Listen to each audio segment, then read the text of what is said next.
창세기 신학 강좌 59번째 시간입니다. 오늘은 창세기 22장 3절부터 14절의 본문을 가지고 여호와 이레라는 말씀으로 함께 나누기를 원합니다.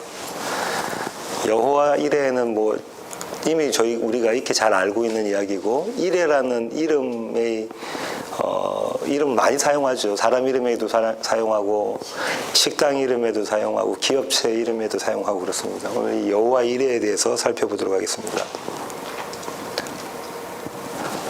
먼저 성경을 읽어보겠습니다. 창세기 22장 3절부터 14절. 창세기 22장 3절부터 14절. 저와 여러분이 한 절씩 교독하시도록 하겠습니다.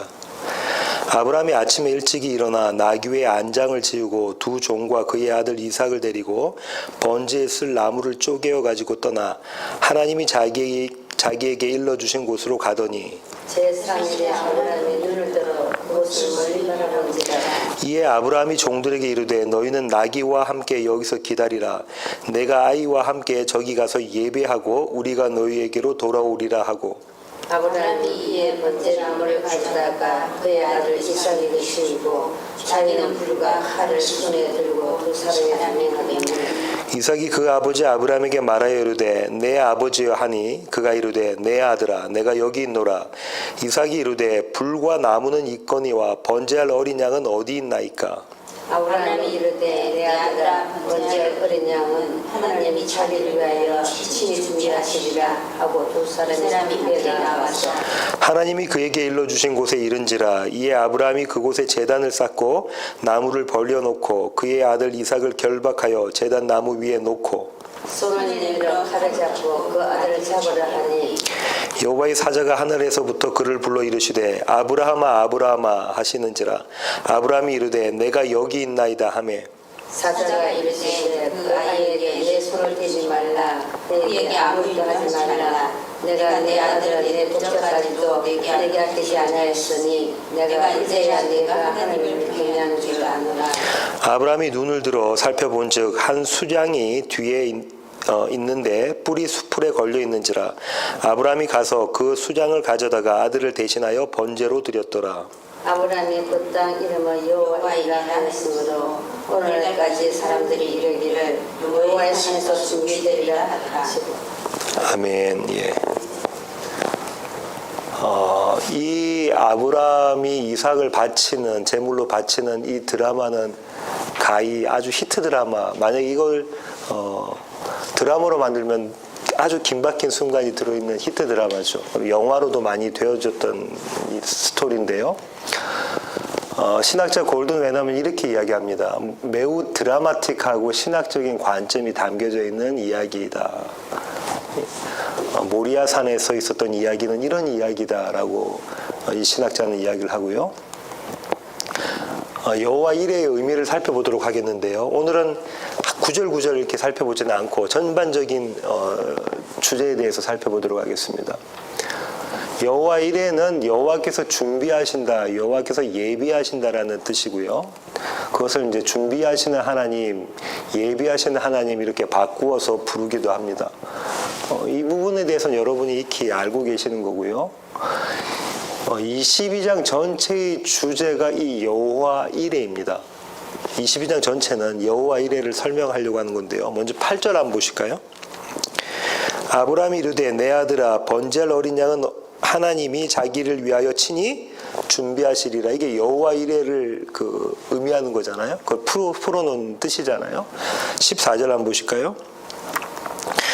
아브라함이 그 땅 이름을 여호와 이레라 하였으므로 오늘날까지 사람들이 이르기를 여호와의 산에서 준비되리라 하더라. 이 두 구절이 22장 전체를 설명해 주는 구절입니다. 이렇게 보시면 되겠는데요. 21장이 하나님의 약속을 성취하는 장이었죠. 하나님의 약속은 두 가지였는데, 물론 하나지만 그 두 가지가 뭐였죠? 씨에 대한 약속과 땅에 대한 약속. 그래서 씨에 대한 약속에 대해서는 이삭을 주시는 그림으로, 땅에 대한 약속은 가나안 땅을 주시는 그림으로, 브엘세바를 주시는 그림으로 드러났다고 그랬죠. 이 21장은 하나님의 작품이다라는 것을 여호와 이레가 22장에서 설명을 해주는 겁니다. 22장에서 설명을 해주는 겁니다. 여호와 이레에 대한 우리의 관점은 어떤 건가 한번 생각해 볼까요?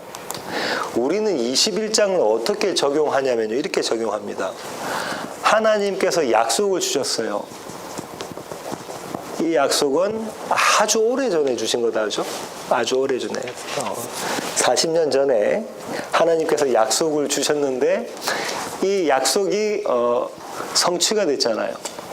아까 말씀드린 것처럼 씨에 대한 약속과 땅에 대한 약속인데 씨는 이삭을 주심으로 땅은 브엘세바를 주심으로 이스라엘의 남방 한계선에 있는 브엘세바를 주심으로 약속이 성취가 됐잖아요.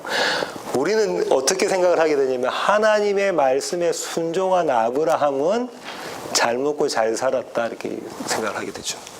왜냐하면 하나님의 약속이 이루어졌으니까 하나님께서 주시겠다고 하셨던 약속 21장에서 이루어졌으니까 이 이야기가 여호와 이레에 대한 이야기구나 이렇게 생각을 하게 되죠. 그래서 여호와 이레를 이렇게 적용합니다.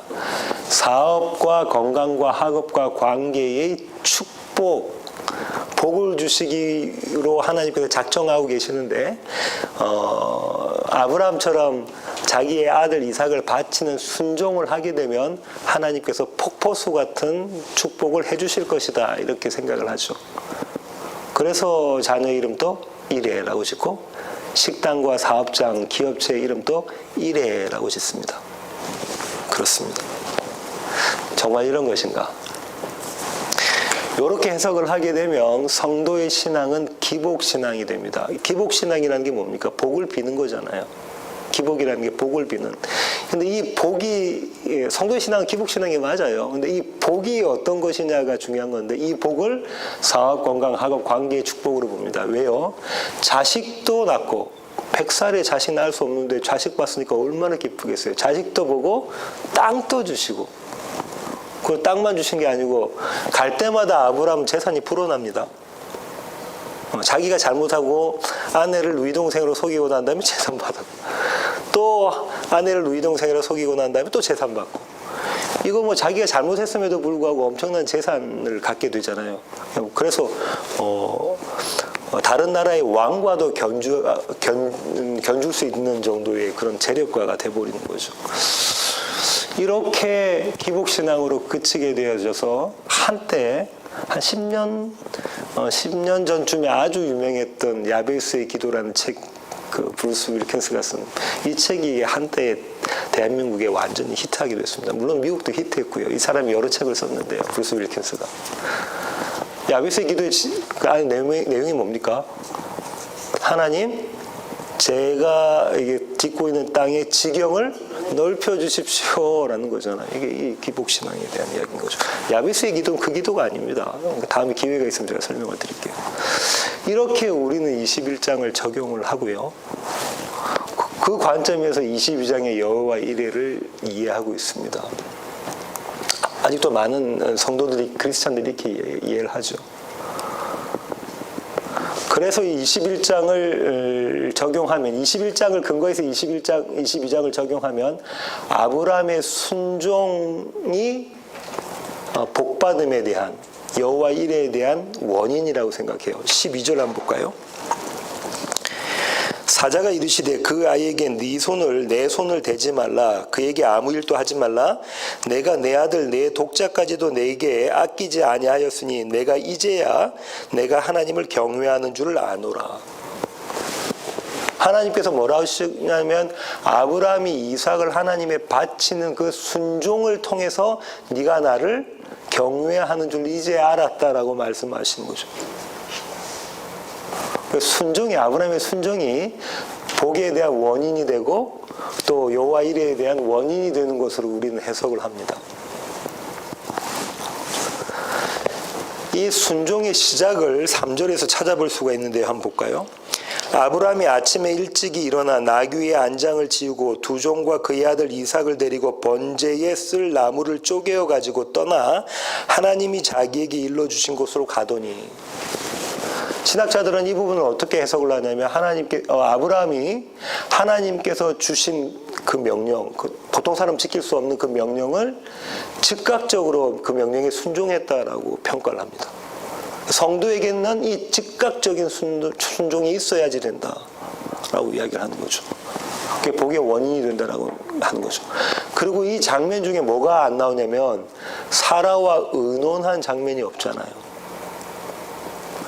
그래서 중요한 결정이 있을 때는 아내와 의논하지 마라라고 해석하는 목사님들도 계십니다. 아내와 의논하면 어떻게 될까요?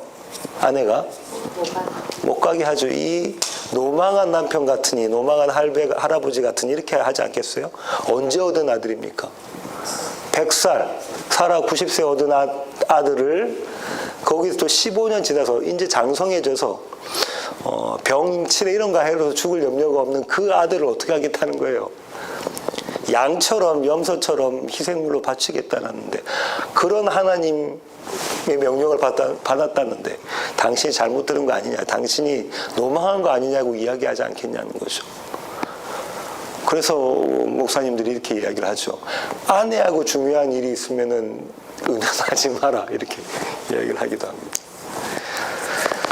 즉각적인 순종이나 아내와 상의하지 않은 이런 모습을 포커스를 두게 되면 누가 드러납니까? 하나님이 드러납니까? 아브라함이 드러납니까? 아브라함이 드러납니다. 아브라함의 뭐가 드러나냐면 아브라함의 순종, 아브라함의 믿음 이런 게 드러나죠. 그죠? 우리는 이렇게 본다니까요. 이렇게 보게 됐습니다.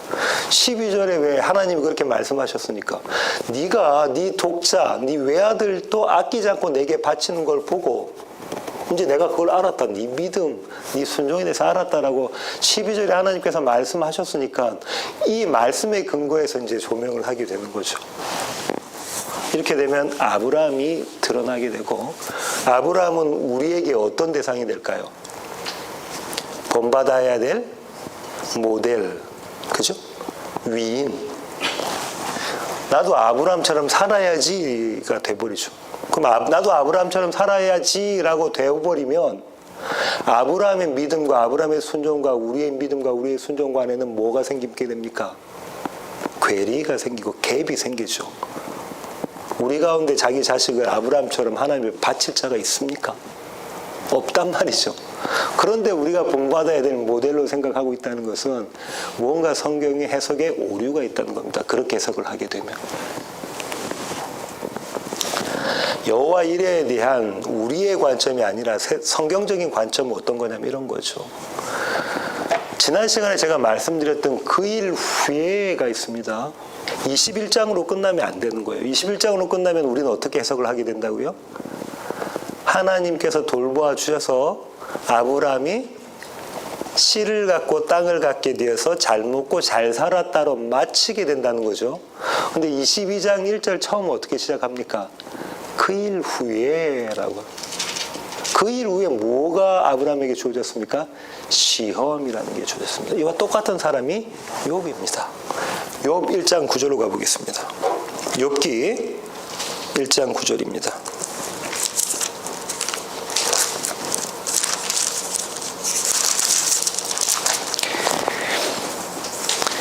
욥기 1장 9절. 사탄이 여호와께 대답하여 이르되 욥이 어찌 까닭 없이 하나님을 경외하리이까? 뭐라고요? 사탄이 하나님께 뭐라고 이야기합니까? 욥이 어떻게 까닭 없이 하나님을 경외하겠습니까? 하나님을 예배하겠습니까? 이야기합니다.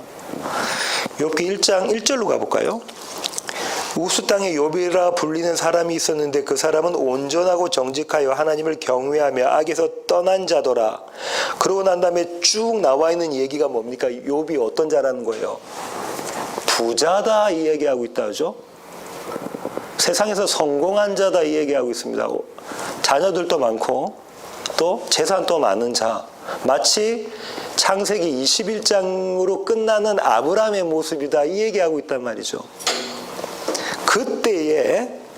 그때에 8절 보세요. 여호와께서 사탄에게 이르시되 네가 내 종 욥을 주의하여 보았느냐? 그와 같이 온전하고 정직하여 하나님을 경외하며 악에서 떠난 자는 세상에 없느니라. 라고 말씀하시자마자 사탄이 하나님께 이렇게 이야기합니다. 욥이 어찌 까닭 없이 하나님을 경외하겠습니까? 뭐가 있다는 거예요? 원인이 있잖아요. 원인이 뭐라는 거예요? 복이라는 거예요. 부라는 거죠. 그죠? 이게 있으니까 하나님을 경외하죠. 이거는 이제 부, 건강, 명예 다 포함되는 겁니다. 그죠? 네. 이게 있으니까 하나님을 경외하죠. 라고 되는 거예요. 이게 아까 말씀드린 것처럼 창세기 21장의 아브라함의 모습인데, 그때 하나님이 시험이라는 걸 던지십니다. 창세기 22장처럼. 아브라함이 하나님을 시험하시려고 라고 던지는 거죠. 기복에 대한 이야기가 아니라는 거예요. 욥의 이야기도 기복에 대한 이야기, 기복신앙에 대한 이야기가 아니라는 거예요. 하나님은 욥에게 믿음이 있는지 없는지 모르셨을까요? 아셨습니다. 욥기 전체는 무슨 얘기입니까? 욥의 믿음 없음, 욥의 불순종함에 대한 이야기란 말이죠. 그죠? 근데 지금 1장 1절에서 뭐라고 하냐면 욥처럼 온전하고 정직한 자는 없다라고 이야기하시는 거예요. 시간이 없으신 하나님, 시간에 구애받지 않으신 하나님은 완성된 욥을 바라보시고 이야기하고 계시는 거죠.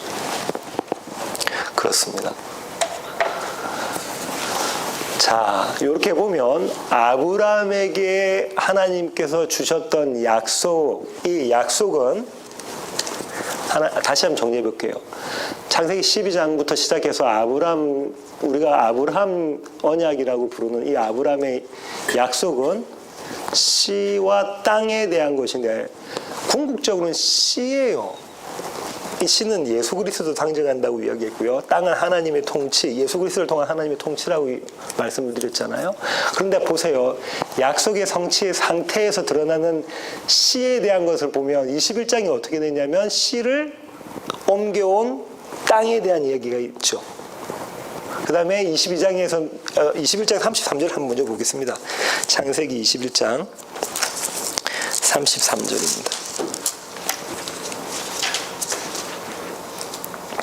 아브라함은 브엘세바에 에셀 나무를 심고 거기서 영원하신 여호와의 이름으로 불렀으며, 이게 지금 어떤 그림이냐면 갈대아 우르로부터 시작해서 하란을 거쳐서 가나안으로 집어넣으셔서 씨를 받게 되는데 그 자리가 어디라고요?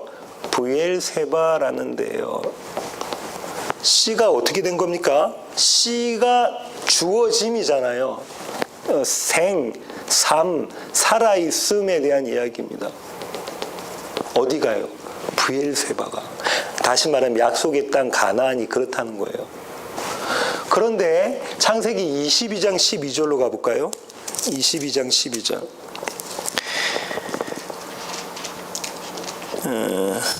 사자가 이르시되 그 아이에게 내 손을 대지 말라, 그에게 아무 일도 하지 말라. 다시 말하면 21장에 보면 어떻게 되냐면 아브라함이 자기 아들 그 씨인 이삭의 심장에 칼을 꽂으려고 하고 있잖아요. 이건 뭐 이야기하는 겁니까? 사망 이야기하는 거다죠. 죽음 이야기하고 있는 거다. 그 땅이 어디 땅이에요? 모리아산. 이 모리아산은 무슨 산? 시온산. 시온산은 예루살렘, 하나님의 성전 이야기하고 있는 그 얘기하고 있다죠. 그러면 약속의 성취의 상태는 어떻게 나타나냐면 씨가 태어나서 씨의 삶과 씨의 사망에 대한 이야기를 하고 있다. 하나님의 약속의 땅은 포커스가 뭐라는 거예요? 씨. 이삭의 탄생과 이삭의 죽음에 대한 이야기다죠. 이 모습 그대로 보여주신 분이 예수 그리스도시다 이 거죠. 골고다산 갈보리산이 어디입니까? 예루살렘 성전이 바로 옆이잖아요. 시온산이에요. 시온산.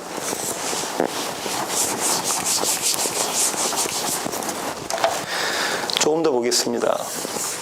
이거 좀 전에 제가 설명을 드렸고요. 씨의 삶과 죽음, 생과 사로 의미되는 땅이라고 말씀을 드렸고요.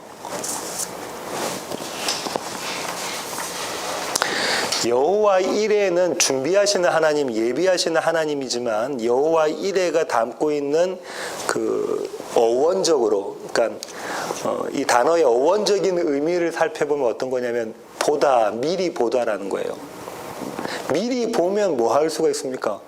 준비할 수가 있잖아요. 미리 보면. 내일 비가 온다고 우리가 일기예배를 보면 내일 아침에 우리가 출근할 때 어떻게 하죠? 우산을 준비하게 되죠. 미리 보니까 알 수 있는 겁니다. 내일 만약에 이 지역에 토네이도가 온다고 그러면 우리가 미리 준비해서 다른 데로 이동을 하게 되죠. 미리 보는 자에게는 준비할 수 있기 때문에 이게 이레, 여호와 이레가 되는 거예요. 이 개념을 갖고 있습니다. 여호와 이레가 미리 보다. 미리 보다가 오늘 본문에 3번 등장하는데요. 제가 살펴보기로는 그렇습니다. 4절에서 보면 4절 한번 볼까요? 창세기 22장 4절입니다. 제3일에 아브라함이 눈을 들어 그곳 모리아산을 멀리 바라본지라. 뭐 했다 그러죠? 멀리 바라본지라. 멀리서 바라본지라 그랬죠. 그 다음에 8절 보세요. 아까도 한번 읽었었는데요. 아브라함이 이르되 내 아들아 번제할 어린 양은 하나님이 자기를 위하여 친히 준비하시리라. 이 준비하시리라도 미리 보고 있는 그림이다. 그죠? 마지막 13절 아브라함이 눈을 들어 살펴본 즉 한 수장이 뒤에 서 있는데 아브라함이 본 거죠. 그죠? 수장을 본 거죠. 이 3군데가 지금 이 전체 이야기를 설명해 주고 있는데요. 여기서 두 관점이 등장합니다. 오늘 창세기 22장을 보실 때는 두 관점, 두 측면으로 봐야 되는 첫 번째 측면은 이사야 53장 1절부터 12절의 측면이에요. 한번 가보겠습니다. 이사야 53장 어린 양의 노래가 담겨져 있는 53장 1절부터 12절 한번 볼게요. 우리가 전한 것을 누가 믿었느냐? 여호와의 팔이 누구에게 나타났느냐? 그는 주 앞에서 자라나기를 연한 순 같고 마른 땅에서 나온 뿌리 같아서 고운 모양도 없고 풍채도 없은즉 우리가 보기에 흠모할 만한 아름다운 것이 없도다. 그는 멸시를 받아 사람들에게 버림받았으며 강고를 많이 겪었으며 질고를 아는 자라. 마치 사람들이 그에게서 얼굴을 가리는 것 같이 멸시를 당하였고 우리도 그를 귀히 여기지 아니하였도다. 그는 실로 우리의 질고를 지고 우리의 슬픔을 당하였거늘 우리는 생각하기를 그는 징벌을 받아 하나님께 맞으며 고난을 당한다 하였노라. 그가 찔림은 우리의 허물 때문이요 그가 상함은 우리의 죄악 때문이라. 그가 징계를 받음으로 우리는 평화를 누리고 그가 채찍에 맞음으로 우리는 나음을 받았도다. 우리는 다 양 같아서 그릇 행하여 각기 제 길로 갔거늘 여호와께서는 우리 모두의 죄악을 그에게 담당시켰도다. 그가 곤욕을 당하여 괴로울 때에도 그의 입을 열지 아니하였으며 마치 도수장으로 끌려가는 어린 양과 털 깎는 자 앞에서 잠잠한 양같이 그의 입을 열지 아니하였도다. 그는 곤욕과 신문을 당하고 끌려갔으나 그 세대 중에 누가 생각하기를 그가 살아있는 자들의 땅에서 끊어짐은 마땅히 형벌을 받을 내 백성의 허물 때문이라 하였으리요. 그는 강포를 행하지 아니하였고 그의 입에 거짓이 없었으나 그의 무덤이 악인들과 함께 있었으며 그가 죽은 후에 부자와 함께 있었도다.